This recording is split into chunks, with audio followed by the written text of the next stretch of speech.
Blog Talk Radio. Good evening, everyone. This is me, Jonathan Alexander, and I'm here to host our show, Life, Laughter, Happiness. Today, I have my co-host Barbara with me. Are you there, Barbara? Yes, I am. Hi, Johnny. How are you? Hi, everybody. Oh, I'm great. I just thought this is an important topic, so we need to go over it since you and I were speaking about fight, flight, or freeze. And you and I both have faced this head on, and we both can talk about what happened and that we can understand it. So what do you have to say on the topic? I'll go first with my story, but what do you think about what's going on with the 4 killings, the murders of the college students in Idaho? By the way, very close to where I was born in Spokane, Washington. In fact, they did do the autopsies in Spokane, Washington, so I know all about that area. The WSU where he went, the alleged killer went to, or was going to college, Washington State University. I have a lot of family alumni there. This is cutting really close to home. But I was thinking, now the new news is coming out that one of the roommates was spared, or 2 of them were, but one did see the killer who passed right by her. She says she froze. And people are wondering why. Okay, not why did she freeze, but after that, she didn't call the police until 8 hours afterwards. I'm thinking she froze. And for many hours, she was basically frozen. After she locked herself in the room, she probably didn't even make a move. She probably didn't even wake her other roommate up, who was, I think, in the same room. I'm not sure about that. But did you watch anything about this whole thing going on right now, Johnny? Have you been following this?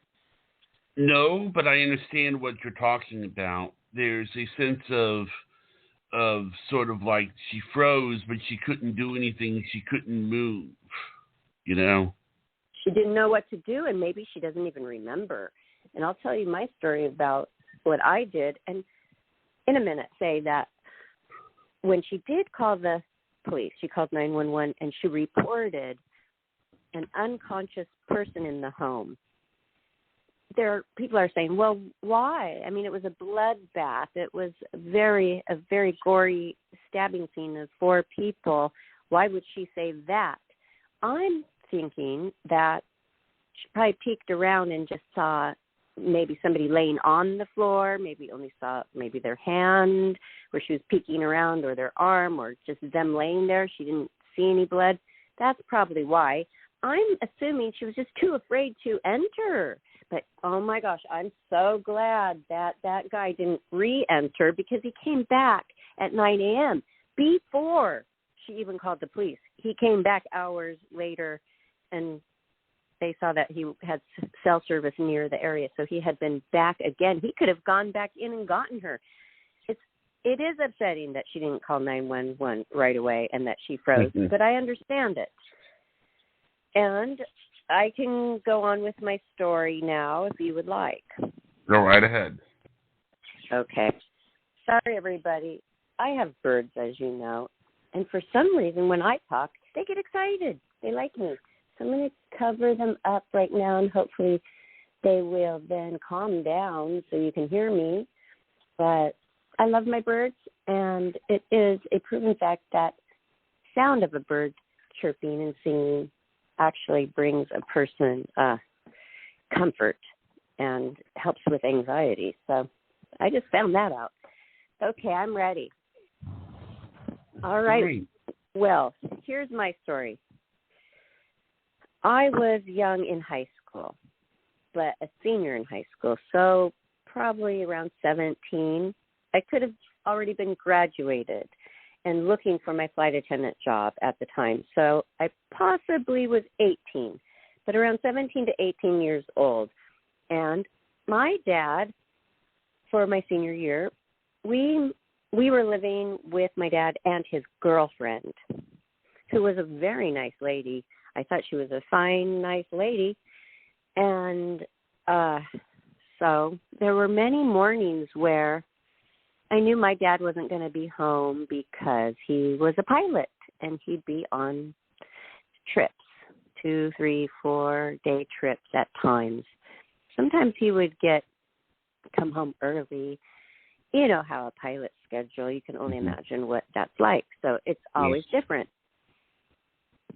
Well, one morning, it was the weekend. I was sleeping in, and I'm in my room, which is across from the bathroom, and I'm in my bed, and I hear a man's voice, and it was not my dad's voice, and it was in the shower with the girlfriend, and they were like giggling and talking and chattering it up, and I literally froze.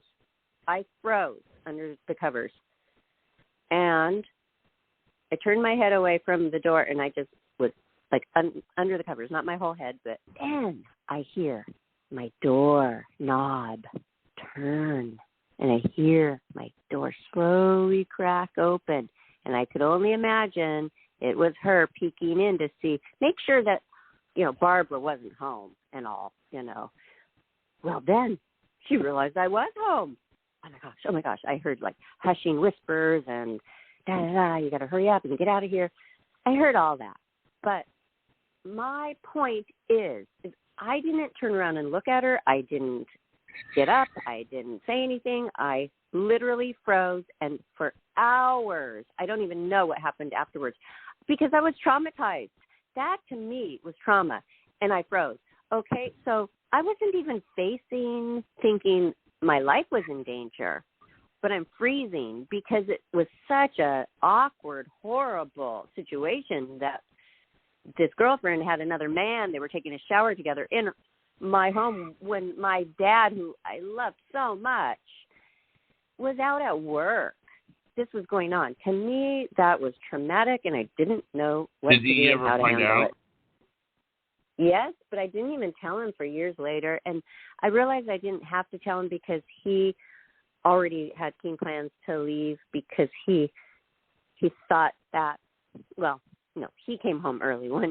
He came home early one day from another trip when I wasn't there and told me this whole story about how when he pulled up, he did see a man crawling out of their bedroom window. So he went in the house calmly, and he got his shotgun out. It was all wrapped up in paper. He took it out, undid it, not hastily, and went outside and pointed at that guy who was running down the road, yelled at him. He kept running. That's it. And then my dad the guy did see that there was a shotgun pointed at him, which made him run even faster. Well, my dad went back in the home, and he wrapped it up, put it back up where it was safely. And then there was 5 cop cars in our front lawn about a couple of minutes after that. We worked it out to where my dad, everybody was just going to move out and leave her there. So I didn't feel like there was a reason to tell him, but I told him years later, and I said, Dad, this made me really freeze up. I didn't know what to do. I froze. I was young. It was traumatizing. I just was too young, I felt like, to handle it. But there is training for that kind of thing. When you become a professional where you are in a situation where you're having to take care of people's lives, like what I got afterwards, which was being a flight attendant. I'm responsible for the passenger's safety. I can't freeze. But that's training, and you're trained in all of, if this happens, you're going to do this, and this, that, and the other, so you're prepared. So I think when your mind is not prepared for something traumatic and you are very young and nothing like that's happened before, well, usually you do freeze. And I'm thinking it is a defense mechanism because maybe if that girl didn't freeze, if she did fight, she would have been dead right now. They're thinking he just was so focused on getting out of there, thinking her alone. Because if he knew she was there, he walked right by her. If she would have flinched or moved, maybe the freezing, because it was dark, maybe her freezing is what saved her life. So that's why I wanted to do a show about it. For everybody who's listening, to not be hard on that nice college girl. Right. She was very traumatized. This happened. It's a defense mechanism. I understand even that how many hours went by before she called, because she was literally frozen, everybody. You freeze. Well, she did shut the door and lock it, and I guess then she froze again. I think all these little details we'll find out, but it's quite interesting. And now it's your turn, Johnny, to tell your story. Well, what happened to me was I was about, I think, 6 years old. And what happened was that I was born with cross eyes. And because I was born with cross eyes, I had to have eye surgery to fix my eyes.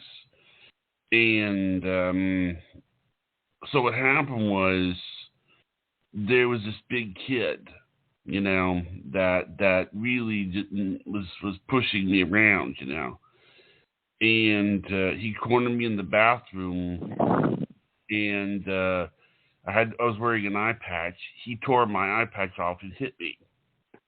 Oh no! And, was he the same age? Yeah, he was around the same age. Well, my family heard about it. They weren't happy. And the school was very embarrassed. And but what happened was after that, I started freezing when something would happen. Like I was out of control. I was out of control over what I could, And what would happen is whenever something stressful would happen, I wouldn't move. I would Give just us sit an there. example. Well, it was like I would talk to the teacher, and the teacher would be like, "Do you want me to go sit over there?" And she would say yes, but then I wouldn't move. My legs wouldn't move. Right. I wouldn't. Literally frozen, right? Yeah, I couldn't literally ask to cannot go to move. the bathroom. I would wet myself. I Oh. would.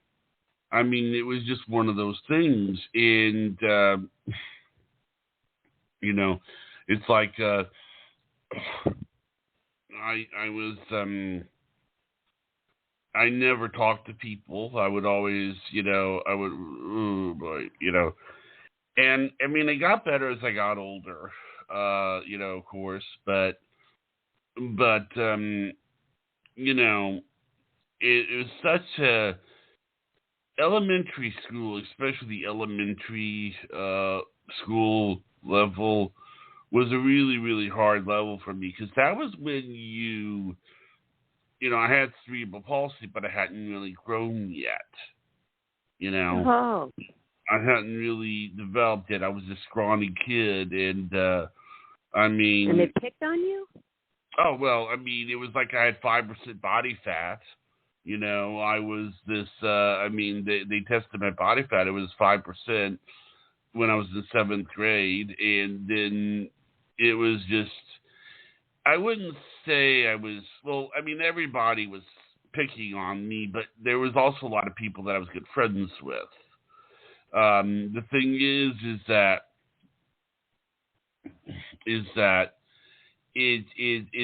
I would freeze.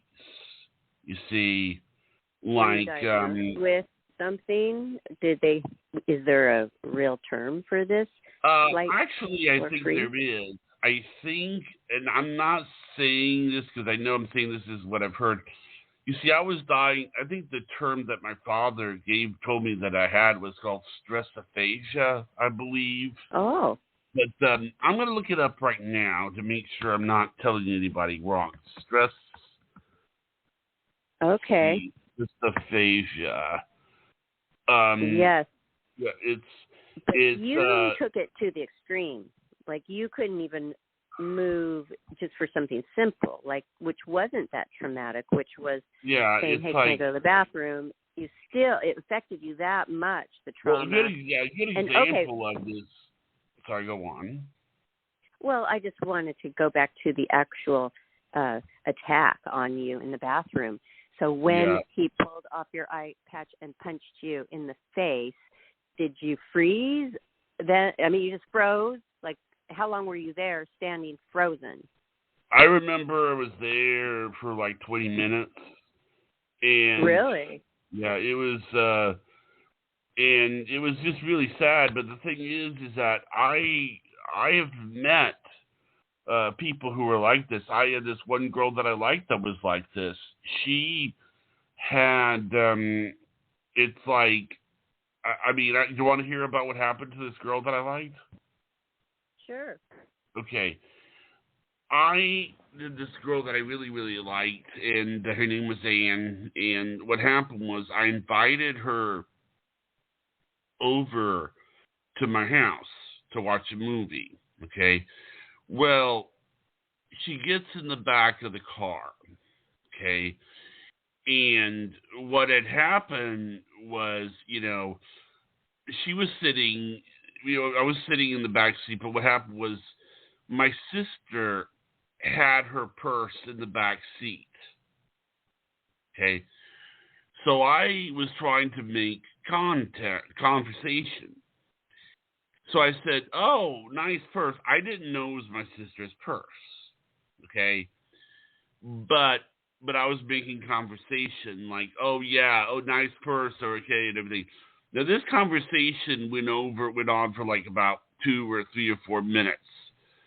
The thing is, Barbara, this woman was too scared, or she could not have the capacity to say, "That's not my purse." She couldn't do it. Oh, really? She was able to, she had to sort of, it was like, I get it. Johnny, I get that too. Something came to my mind. Finish that, and that happened to me too. Right. What happened to you?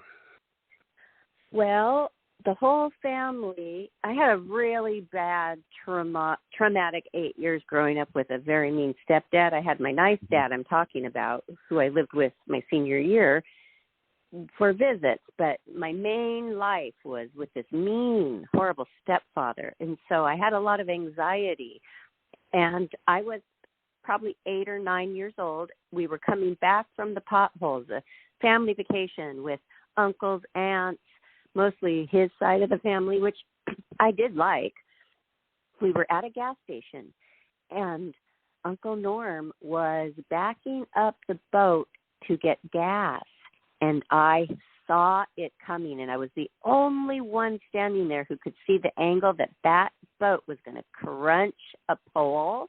And I could have said, hey, stop, but I froze in that instant and let him just crash into the pole. I couldn't yell out. I couldn't say stop. I froze because I just thought, well, all these things go through your mind. Like, I'm just a kid. They're not going to listen. They're going to, I'm going to get in trouble probably. Or, it's better just to stay quiet. All those little doubts enter your mind all at one time, I think. And it's trauma. And it froze me. And then, I never told anybody, hey, I saw that coming because same thoughts that were in my mind. Don't talk, don't say anything. You're just a kid, But I always remember about how weird that was, where even if I wanted to yell out, I felt like I couldn't. I was literally frozen. Wow. And this girl would also do other things too, like if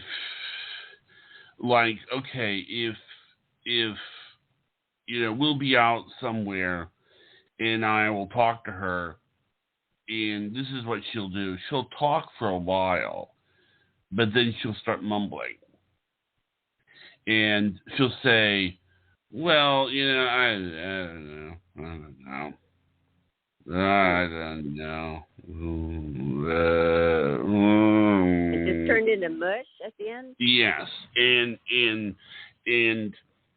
honestly, she would speak and say things that were appropriate, but it was like, it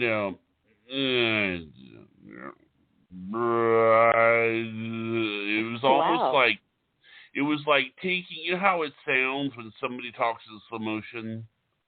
That's what it Yeah. sounded like with her. And she, it's like, okay, well, do you want this? And I'm not making fun of her. I'm just saying that's how she sounded. So what did you do? Did you ask her? Well, what I did was I was okay with it. I mean, the thing is 95% of the time when she was over at the house, I was hugging her and rubbing her back because I didn't want her to be scared. And usually what I would do is I would let her answer me with her hands. Like, if we were out eating dinner, instead of saying, I would let her point it, what she wanted. I wouldn't force her to answer because it just, she had a hard time talking. And you really had some anxiety. Well, it was so like she was frozen, but not totally frozen. She was halfway frozen, basically, when she would talk. It turned into a slow motion type of thing. I mean, it would be like, in retrospect, there is, it does make some sense because, like, she will, if she'll be talking to her, and on some occasions she can talk like a regular person. But if you ask her about something that is like, for example, anything involving what her opinion was on something, anything involving disagreeing with something, anything involving, like, I don't like that. She couldn't do it. She would just, and then it came out like that. And it was very sad. Maybe it has a little bit to do with feeling so, you just mumble it out, kind of like how I felt. So I wasn't confident at all to yell out, stop, because of just being so suppressed with an evil stepfather, probably. That affected me. It affected me in so many different ways, and physically too. I felt like my growth was stunted for a few years even. Trauma can affect people in so many strange ways. It sounds like you were a very nice boyfriend. That's so sweet of you how you treated her, and I'm hoping that she's been able to get professional help and get over it. And I hope bet so people too. Yeah. I mean, because I just read what I just read about expressive aphasia. It certainly sounds like her. I mean, Tell us about what you read, real quick. Well, I mean, done with this show, by the way. What? Our show is over. The show is over. It's a 30-minute show. It's a 30-minute show. So I know. Do you have time? Well, okay. We have about 6 more minutes, but it's almost like it's like these people, they freeze, and I understand kind of a little bit about what they're talking about, because it's like it's like a guy comes on to you, you don't say yes and you don't say no, but your legs freeze. Now, has that ever happened to you with a guy? Yeah, you have to practice those things, because at first, when you're really young, you feel so bad to reject them that you kind of do start to mumble, I don't know. It is a response. It's like a half-frozen response, really, because you don't want to say no because you're not used to it. You're not used to rejecting somebody. So, yeah, but those are things that you can work on, which is the same thing as fight or flight or freeze. It is. It's the same kind of thing in a very more mild way. I think the whole point is that we understand completely, not just a little bit, about what's going on, because we've experienced it. And that's what we can say is, hey, this has happened to us. We understand, but other people are judging. My point is that other people judge people who freeze, thinking, well, if that was me, I would have thought, I would have done something. You don't really know that. and you have to put yourself in their shoes, which you can't really. It's everybody's different, and it happens worse when you're young, I think. Because you obviously got over yours. I wanted to ask you, how did you get over your freezing up?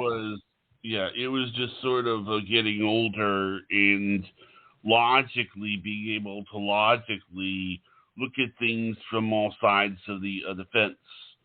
Exactly. For example, when you and I are talking, and I noticed that whenever you're very passionate about something, your voice raises a little bit. Not a lot, but a little bit. When I was younger, that would have made me freeze. Okay? But I know that you're only doing it not out of anger, but because you're passionate about something. You're going to be, and that's just, you sort of interpret not necessarily as anger, but passion. Does that make sense? Well, yes, it makes sense that you've had life experiences where you aren't going to let somebody who is passionately speaking with their voice raised just a little bit freeze you up. That's not happening anymore because of life experiences and, like you said, getting older. And that's exactly what happened to me. But that had to happen fast, though. And it happens with training, because the job I got was right after that for flight attendant. And I felt so confident that I would have fought. I mean, if anything happened, I would have been the one to rescue every single one of those passengers before myself and crew. I knew that in my mind, soul, heart, and body. But that's because I was really trained for a few months with all of that. So, hey, everybody, this can be fixed. The point we're trying to make is don't judge. And we understand, and I know it's rare because some people have never, Johnny, they've never been faced with trauma head on like that, where they had to make a split decision on reacting. And some people have never faced that. They haven't. Many people haven't. And good for them, because it's not fun, right? That's right. And, but our surroundings or our mental capacity at the time, all kinds of things go into it. And thanks for looking up that, what is it called? I believe it's called expressive aphasia. That's what it's called. Expressive aphasia.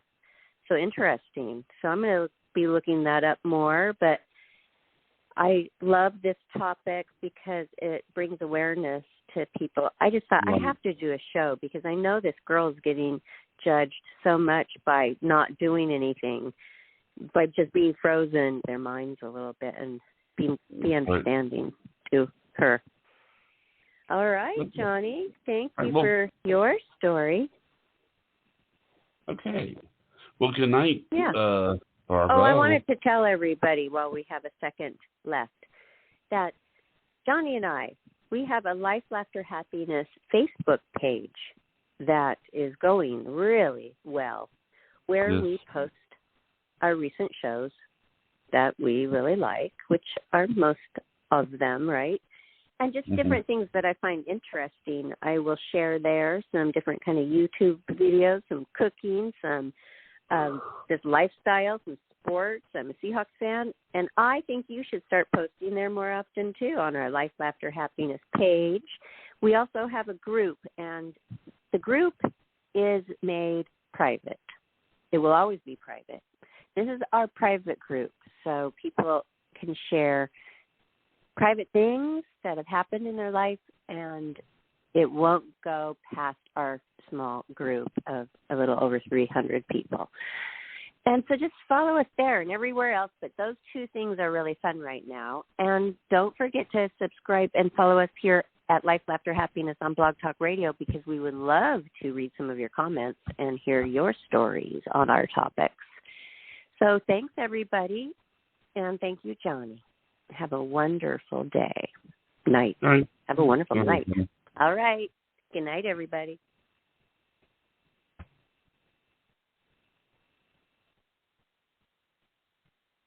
Okay.